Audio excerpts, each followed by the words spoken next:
I'm born. I start dancing. I graduate barely from high school. I end up going to California to pursue my dance career. I hate California. I come back to my small town. I open a dance studio. The dance studio is great. It's so great that I merge with another studio.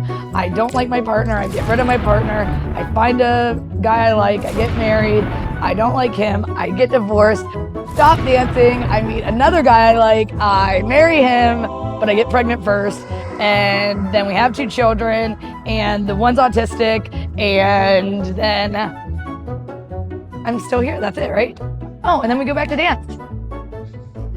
God damn. It's getting too long to recap. Just watch the damn episodes and then you'll know what's going on.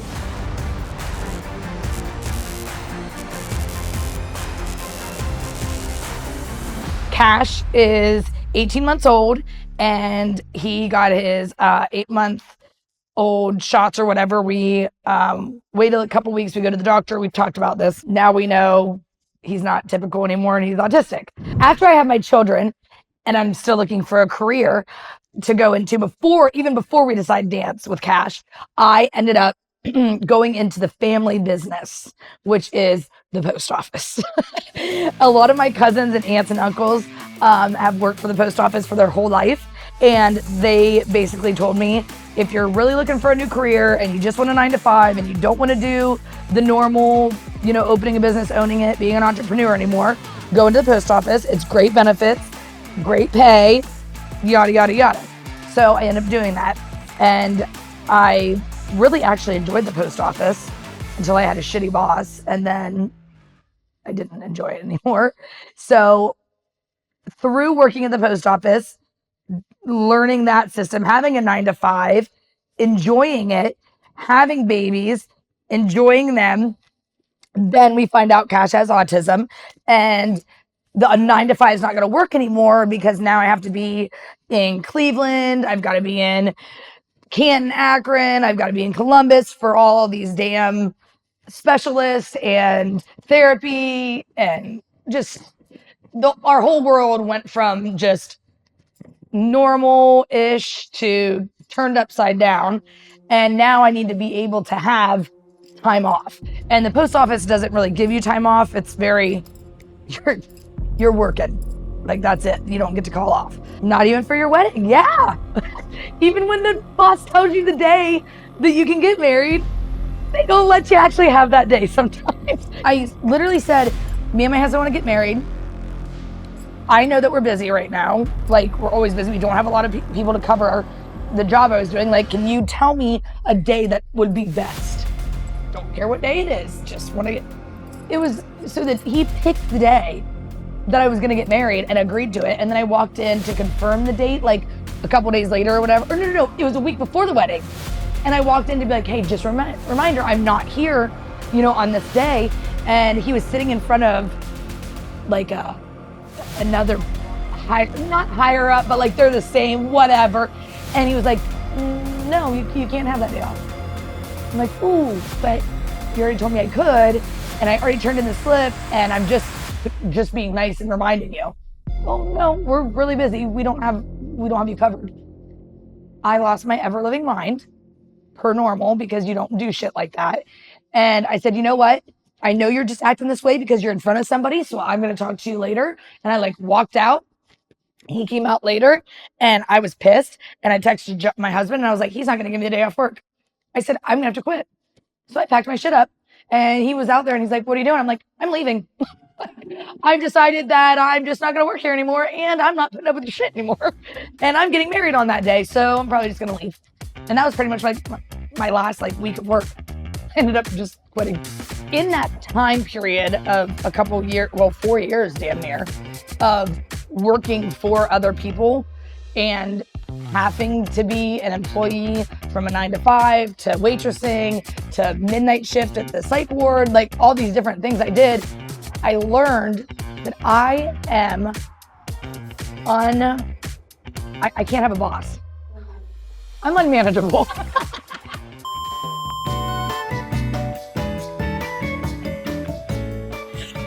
I really can't. I cannot physically allow people to tell me what to do when they're not doing what they should be doing. Like, I look at the bosses and I'm like, you're a shitty boss. So how do you expect me to be a great employee? You should be a great boss, and then I'm going to be excellent. Most people cannot run their own lives and their own businesses and their own, self. Like, it is not easy, but it's also not easy to have a regular job and be told what to do and then have to schedule your time around that job, especially when most bosses are not great bosses and don't go above and beyond. And if they, it's just, life is hard all around. I would rather be the boss and be able to have all the shit on my shoulders than not be in charge of what's going on. Like, I would rather be so overwhelmed and so exhausted and so just down to the ground, a mess, than have somebody telling me what to do when I know I could be doing it better than what they're doing. Does that make sense? So there's a difference between being a business owner of one business and being a business owner of multiple, or a business owner of a big corporation. And I think every business owner starts out like this. I hope that they do. That you see a need, or you have a vision for something that you think will fill a need in the world, whether it's small or big. And I think a lot of businesses start out small, obviously, and then the need grows bigger, or they see something different happening. And I think you have to be able to go with the flow. People have asked me this question a lot of times, like, what's it take to own a business? It takes hard work, but that's such a typical answer. You've got to put in a shit ton of energy and sleepless nights and time, and you can't expect anything out of it. If you start a business and you want to be applauded for it, or if you're doing something just to, like, for popular demand or to be cool, or I'm going to own my business so I look awesome, like, it's not going to last. It's got to be something that is it's unrewarding most of the time. There is very little time that your employees are going to tell you that you're doing great, that your friends and family are going to tell you you're doing great. It's very little time that someone's going to come to you and say, hey, I'm so excited to pay you full price for everything. If you're doing it because you think you're going to be rewarded in the end, the reward has to be you telling yourself that you did it. You have to look in the mirror and be like, man, Lacey, you're a badass bitch.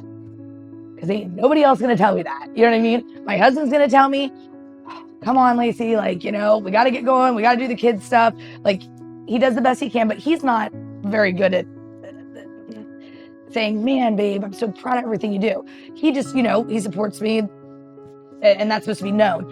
Your family, they love you the best they can if you have a good family, but they're also not going to be the ones behind you going, oh man, look at all this stuff. Can I help you? Like, you don't know what's going to work. Like, if you're going to start something that is recreational, if you're going to start a business that's recreational, whether it's daycare, whether it's a homeschooling operation, a dance studio, a boutique, a restaurant, you have to connect with those people to get them to actually want to spend their money, their hard-earned cash on you. Because if you go into a year that is a bad year for the world, or you go into a depression, or go back into a COVID, you're screwed. You got to have a backup for a backup for a backup. But you have to almost say, like, it's not going to affect me because I know that my clients need me so much and that they love me so much. I can figure out some other way to get them to want to bring money into me. So if you can't, I think my business is different. My career is different. It's built on trust, and it's built on me being an honest person to my consumers. It's built on me being a good boss to the people that stick with me, because everybody that works for me, this isn't their full-time job. This is a part-time gig for them. For the most part, I think I have like 7 employees that actually are full-time, but I have 28 employees, and only 21 of them, they're all part-time, like severely part-time. We're talking 12 hours. Some of them are 2 hours a week. Like, so to get them to stick by me, I have to somehow create a place that they want to come to and that they like fiend for, you know? Oh my God, I've had such a bad day at work. I can't wait to go teach at Lacey PAC. Or, oh my, you know, same thing with my consumers. Geez, the world's a freaking mess, but I can't wait to go sit in that lobby and talk to my dance mom friend while my kid dances. But if you're a true, honest person and I'm selling myself in a sense, more than I'm selling dance. Like, I'm selling the fact that your children are coming to a place, or you're paying for your kids or yourself to come to a place that people actually give a shit about you in. Lacey PAC is about where it's more than just dance. So instead of it just being, you're coming in, you're paying for dance class, you're paying for costumes, you're not allowed to watch, please do not talk to any of the staff, we are busy. No, our staff become your family and your friends. We know every kid by name. We know their siblings' names. And it's an experience and a family rather than just a business.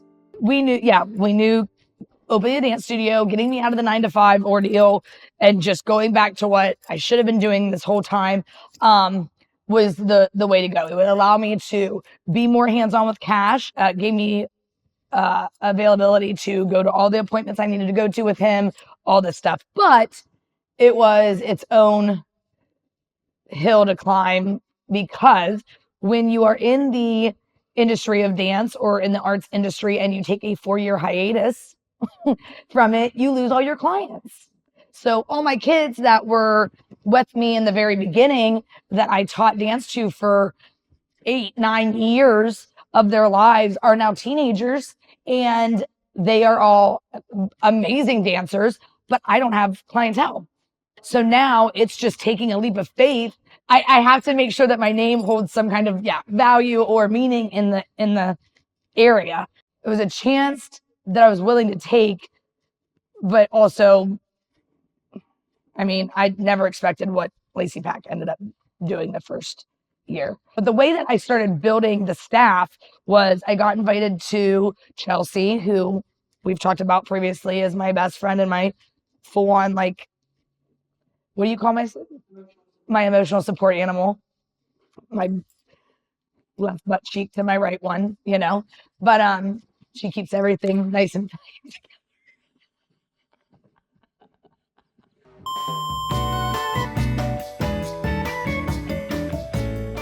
So I go to this wedding, and it's Chelsea's sister's wedding, and I sat with her or whatever. And funny story, real quick, to make it fast. Josh said he had sinus pressure and he was so sick, it was allergies and sinuses.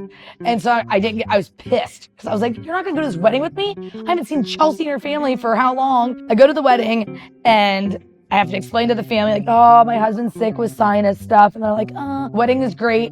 And then I talked to Chelsea. I'm like, hey, I have this idea. She was going on vacation right after the wedding. I said, but I have this idea. I want to open the dance studio back up. Would you be interested? Like, I need somebody I can trust. And she's like, yeah, but let's talk about when I get home from vacation. Well, then she was on vacation, and I call her and I'm like, that was not sinus shit that my husband had. That was COVID, and I've got it severe. And she's like, we all have it too. They were sick as hell on vacation. Yeah, her and her significant other, they just both had COVID so bad it was horrible. And then we had COVID so bad, so then that stopped us talking about everything for a little bit. Once everybody got well, we started talking about a plan. She had a full-time job at the time and she liked it, but I had an opportunity that I thought I could give her the availability to be home with her kids a lot more, availability for her to have the weekends off, for her to make her own schedule a little bit, and to bring something to the community that was going to be huge, I thought. Yeah. And so then she trusted in me for some reason. She must be nuts too. But she was like, yeah, let's do it. I'm ready. I'm like, holy shit. Okay. And now I've got to find teachers and I've got to find a building and now we got to roll. Shannon Mitchell was my first employee that I hired for Lacey PAC. And she has been with us now for 5 years, and she has been an outstanding employee, one that has been through all the seasons with us, up and down. And she's, you know, like I said, if it's hard, it's worth it. I went and talked to the mayor. That was the first thing I did. And I've always been that way with our mayors for some reason. I feel like every time you open a business in a small town, you need to go speak to the highest up official to allow them to know, hi, here I am, number one, and two, get their feedback on if they think that it's actually going to be a business that is necessary or needed in the area. And when I said to our mayor, this is my idea, I'm gonna have a dance studio, blah, blah, blah, he was wonderful about it and he supported it and was like, absolutely, downtown, heck yeah. So I did go through a realtor, my friend Diane, she found me a couple buildings and there were a couple that I had looked at, but then it was only like the third building I think I looked at. And it was our downtown building. It was an old lawyer's office and it was very well-known building in town. It's a perfect location on one of the busiest streets in our town. And I thought my old dance studio that I grew up in was in downtown in a different city. And it was such a cool thing. You could walk to the restaurants. It was just so nostalgic of what a dance studio should be. And so I loved the idea. I knew parking was going to be a problem. I knew the building needed a lot of work, but I met with the landlord and he agreed to give me some money or put some money into the building and just my rent would be a little bit higher. And so we did that. I wanted to be open ASAP, but dance seasons go September to May. So we had already we knew we couldn't be ready by September. So we decided if we can work on this and get this done and renovated, I'm talking like $50,000 worth of renovations. We did it in almost a month, well under 2 months. And we did a soft opening in November, and then we fully opened in January. And that is fucking insane.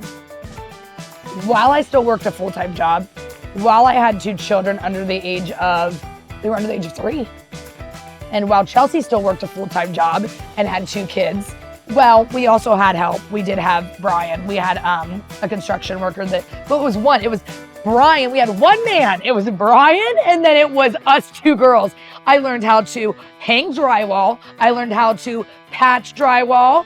I learned how to, I sledgehammered the hell out of that place and tore down walls and I laid the floors down. Never knew how to lay a dance floor. I mean, shit that is yeah. So, and this is where when I talk about, when people ask me what it takes to own a business or what it takes to start a business, if you can't physically, emotionally, mentally know that you can do anything possible to get that business going, then you shouldn't open it. You got to be willing to do anything it takes, whether that means that you are working a full-time job, getting up at 5 a.m., doing your job all day long, and then going and seeing your kids and kissing them for an hour, and then coming back to tear down walls and rip up flooring and climb up on a damn scaffolding when you're scared to death of heights and do everything it takes and be there until 1 a.m. and then go home and sleep for 4 hours, get back up, not shower for a week, and keep doing it over and over again until it gets done, then you don't open your own business because it's hard. Every single thing that I've ever done, any business I've ever opened, has had so much pushback and so much failure in the beginning that people don't see, that it is damn near killed me sometimes to open these businesses. And I think that the reason my success still continues is because even when it gets hard, it gets harder and harder and harder. Then somehow I figure it out and then it's amazing.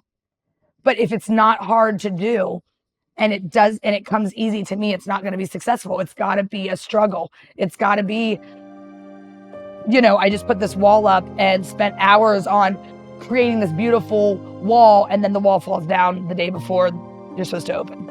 So not only are you doing construction in the business, you're also now doing marketing, and you're also doing planning, and you have to get people to work for you. So I had to reach out to new employees. All the employees that I had before at Lacey PAC were already working now at other dance studios or had moved, and I didn't really have a group of people to bring in. So Lacey PAC had its small opening. We said Lacey PAC is back was our slogan, which I loved. Because like I've said before, I wish it never would have left, but I think that it was a very important thing for it to leave. Because now, in my older years, it coming back has been so much better than it even was in the beginning. And it's doing so many more things than I could ever have imagined. Having such a beautiful career in this area. And now we have 5 businesses running instead of just 1. That was never a plan. It just kind of kept falling into place. But so Lacey PAC opened November. We ended up with 186 students the first season, which was incredible. Before I opened Lacey PAC, the doors open, I did my research on all the other dance studios in the area, as far as Coshocton and Canton and the ones here locally. And I looked at all their pricing. I looked at all that they offered. I looked at their teachers. I looked at their message, their mission and who they are and what they are. And we looked at all the pricing and said, how can we be a great dance studio that is very transparent from the get-go, separate ourselves from all the other ones so that people want to come to us for a main reason, and be able to be extremely affordable to where these parents they don't have to pick and choose. You know what I mean? They can say, okay, you can do soccer and swimming and dance because dance is so affordable that we can do all these things. That was probably one of my number one things, is to be affordable, but yet make money and be able to pay my teachers what they deserve to be paid. And we did that by, number one, we found a gymnastics facility up in Akron. They had TVs, and the TVs run constantly and live stream the classes. And I thought, oh my God, this is a great way to be different from all these dance studios. Most dance studios do not allow you to sit and watch your kids. Sometimes they do have viewing windows. They'll close the windows and then they open them. We wanted to be able to have an opportunity where, yes, we want you in the building. We want you to see what you're paying for. We're hiding nothing. These kids are dancing. They are learning. They are in class, and we are not wasting your time or your dollar. And so we did that by hanging up in the first studio. We hung up 2 TVs because there was 2 dance rooms, and they live streamed, and we still are doing that we're still doing that. But I thought that was so cool to set us apart, and it did. And to this day, a lot of parents love that because they can bring in aunts and uncles, they can bring in friends, they can say, hey, let's come and watch so-and-so. And that's right there is transparency. And then we made it affordable. We started out, like I said, just doing 5 months. And I thought, well, how can we make it even more affordable? Well, recitals are a very expensive thing. Costumes are a very expensive item that studios require you. Almost every studio requires you to buy. And I knew that my mom struggled with the amount of costumes that we had. We wanted to take every class. Well, that means that 5-6 classes at $80 a pop, that's what you're going to be paying for a costume. So you got to remember that you got $500 or $600 coming to you at the end of the season to pay for costumes. And I hated that. So we decided that with the new studio, we were going to do t-shirts. And there's always a registration fee whenever you register your dancer for classes. And the registration fee we were going to make go towards those t-shirts. So then at the end of the year, you don't get bombarded with a bunch of extra fees. You already know that t-shirt's taken care of. Now you just got to buy tickets to the show. Well, I didn't want to charge $25 for a ticket to the show. So our first recital we did in a parking lot. It worked great. It was wonderful. It was so fun. We had food trucks. We had a snow cone truck for the kids to get snow cones. It was free. Nobody paid for a ticket. And we had a stage. Now, of course, it was a crazy day because Mother Earth decided to have a windstorm from hell. Because, of course, anything that's going to be great and successful is going to have pushback, damn it. I asked the mayor, I asked some of the city and commissioners, could we use their parking lot? They have a huge, beautiful parking lot. Can we use it? Can we set up a stage? It took a little bit of communication, but we ended up getting the parking lot. The stage was decent, but it was smaller than I was thinking it would be. Some of the kids had to dance in front of the stage, but that was okay. We got seating, we got chairs for parents to sit in, and we roped off the area. So it was cute, you know, and we put up tents to have like, buy your stuff, we did raffle items, you know, here's your raffle items, blah, blah, blah. Well, the weather goes crazy. It didn't really rain a lot, but it sprinkled, but the wind was nuts. And so here come all of the downtown members were so great helping, buckets of sand, buckets of water. We're trying to hold down the tents. We're trying to keep the raffle items from blowing away. We ended up saying, screw the tents. We pulled all of our cars up, parked the cars, popped open the trunks, and threw all the raffle items inside of the trunk. So our first raffle for Lacey PAC was done out of the back of our vehicles. And our first recital, opening up again, was done in a parking lot. Sometimes in this world, I think businesses forget that community can bring in more money. By doing something for free, you'll get more appreciation and more people wanting to come to your business than always trying to nickel and dime, you know? And always trying to say, okay, we're going to do it this way. We are professional. We will look this way. We will act this way. And for our families, I think, and for what my business outlook is, I think the more caring you are about what people have in their pockets and how hard they work for it, I think it shines if you do things a little differently. And I've had I've had some parents before they've enrolled with us say, well, you know, you don't charge as much and your tuition's lower and you don't do this and you don't do that. Does that mean you guys aren't as good of a dance studio? Well, no, I think that makes us even better because we don't take all your money to become millionaires and to rip you off on things that are unnecessary. We just do things differently to try to help out the best we can, but also to have fun and enjoy it and not be strapped down, you know, with being so stressed about paying the bill that you can't enjoy the music and the movement and the creativity and the friendships your kids are creating and what a dance studio is supposed to be, you know?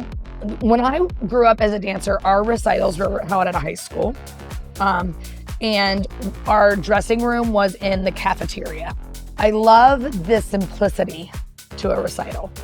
I love the community to a recital, and that's what we had. We would be in this huge cafeteria, and you would arrive, and you would run in there to see your friend, and you would try to get the table right to them, and you had costumes, and you had stuff like that, but the tickets were cheap, the programs were free. And I just remember running through the high school and you know, enjoying myself. I remember being able to go out and stand in the middle of the auditorium to watch my best friend dance, you know, while I'm standing on the side of the railing, and then be able to run back and get into the dressing room. I remember inviting the boy I liked and being like, oh my God, is he gonna come? Is he gonna come? And he shows up and you're able to run down there and see him, you know, and walk him to a seat. And nowadays, recitals have turned into such a stressful thing.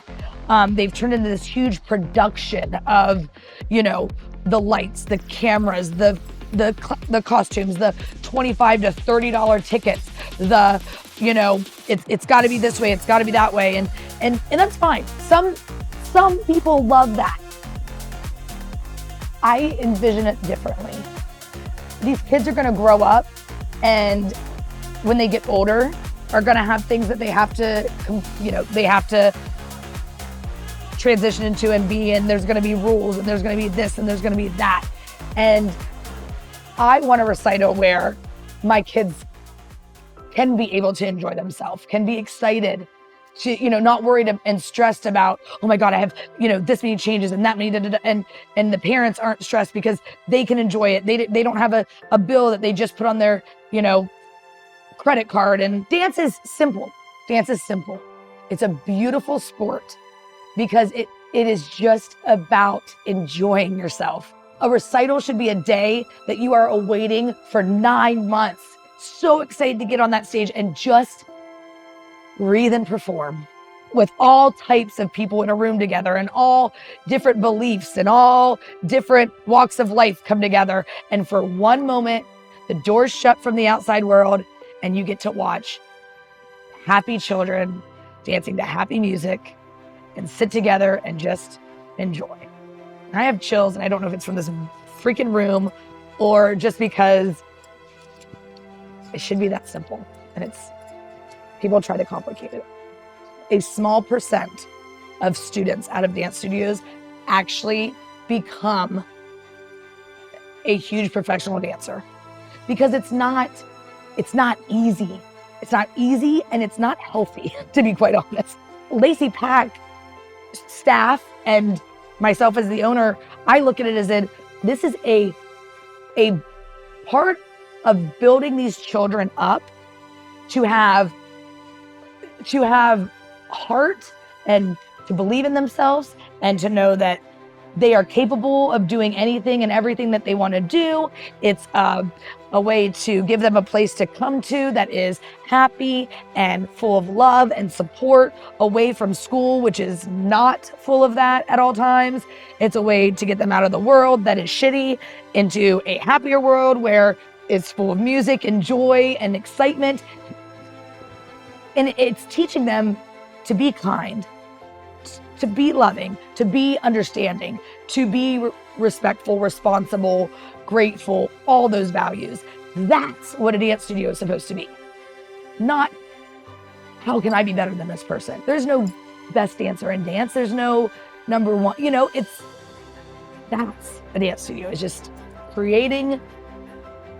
changing lives in children and giving them somewhere to feel accepted, understood, and loved. And we're gonna do it forever. I'm not opening this business to then go, oh, we're doing this for 5 years and then Lacey PAC is gonna go away. No, if something happens and it gets bad, and this is any business, kind of like what we've been talking about, is that even if the world would change, the state of the world changes, and the dance becomes something that people can't afford. Okay, well then there's gonna be something else for Lacey PAC. I don't know what the hell that is. And I don't think any business can say what they're gonna do in 10 years. You also can't just go into a business, it's what you put into it. The more debt you're in, the more stress you have, the more exhausted you are, the better you're gonna be in the end. Another way that we decided when we had Lacey PAC open, and whenever we were looking at classes and bringing on staff, I was introduced to Miss Farah. And Miss Farah's been with me for 5 years too, and she was a huge piece of the puzzle that I didn't even know was needed. Our other way of being different from most studios was because of Cash, my son, having autism. It opened my eyes up to a whole group of children that I knew about, but was never educated about and never really, I guess, saw a need to help. And with that being, when I met Miss Farah, she is an occupational therapy assistant for a local special needs school here. I hired her on to create and teach a adaptive dance class. And that was a class for just children with special needs. And no studio in our area, in areas further from us, had done that yet. They have since, but they had not done that yet. And I never understood that, but we would have people call, and I've had in the past, had children with special needs or Down syndrome in dance and in a typical class. But of course, some of them can't keep up. The music is too loud. And I thought, well, shit, dance is supposed to bring everybody together. And the whole reason of us opening Lacey PAC back up was because that was what I knew Cash enjoyed, was music. Why aren't we doing this? And it completely blew up amazingly.